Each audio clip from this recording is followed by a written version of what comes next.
What starts as an innocent encounter on a dating app? Could it turn into an international murder plot? From Wisconsin to Birmingham, watch how one woman finds herself in the heart of an assassination plan. Guns are loaded, the stakes are high, and time is running out. Will Betro fail, or will she get caught? This story reveals the dark side of digital love. It was 2018. Aimee Betro, living a quiet life in the streets of Wisconsin, thought her days were ordinary and uneventful. One day, seeking companionship and new connections, she signed up for an online dating app. As she scrolled through profiles, one in particular caught her attention: Mohammed Nabil Nazir. Nazir was a young man living in Birmingham, running a small but successful family business. At first, their conversations seemed innocent and casual. They shared smiles, jokes, and small talk. But over time, their chats grew deeper. Late-night conversations, shared secrets, and dreams created a strong bond.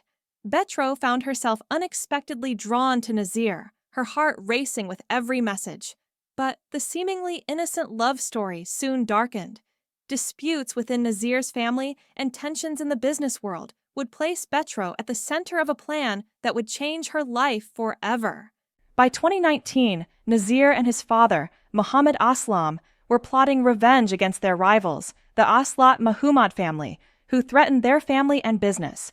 Using a local accomplice was too risky, so they devised a bold plan: bring someone from America, Aimee Betro. When Nazir proposed the idea to Betro, she hesitated. Traveling to a foreign country and participating in a dangerous scheme was not a decision to take lightly. But love and excitement persuaded her, and she accepted. In September 2019, she flew from the U.S. to Birmingham. As the plane landed, she realized her ordinary visit had turned into a path from which there was no turning back.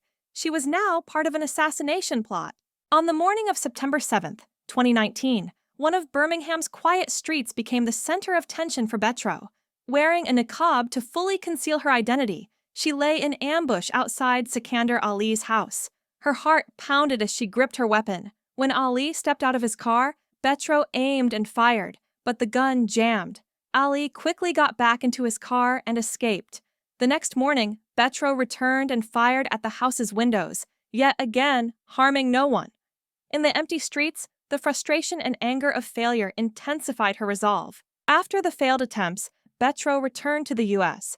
However, as part of the plan, she and Nazir intended to send ammunition to frame an old acquaintance. This drew the attention of law enforcement. CCTV footage, phone records, and digital evidence gradually exposed Betro's connection to the crime. Every digital trace made escape impossible, and the shadow of her actions followed her relentlessly. In 2024, authorities located Betro in Armenia. Thanks to international cooperation, the Armenian police captured her and extradited her to England. In 2025, she was tried at the Birmingham Crown Court, where the court found her guilty of attempted murder, possession of a firearm, and ammunition trafficking. Digital evidence and CCTV footage clearly demonstrated her involvement in every step of the plot. The judge spoke with a heavy tone. Nazir hired you, but you were the one who drew the weapon, lay in ambush, and prepared to fire. You chose to commit this crime of your own will. Betro sat with her eyes downcast, silently awaiting the verdict. She was sentenced to 30 years in prison.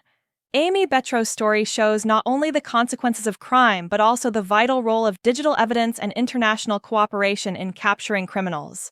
What began as an innocent dating app encounter became a striking example of how love, revenge, and poor decisions can completely alter a person's life.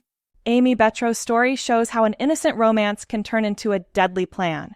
The cost of crime, betrayal, and wrong choices is heavy. What would you have done in her shoes?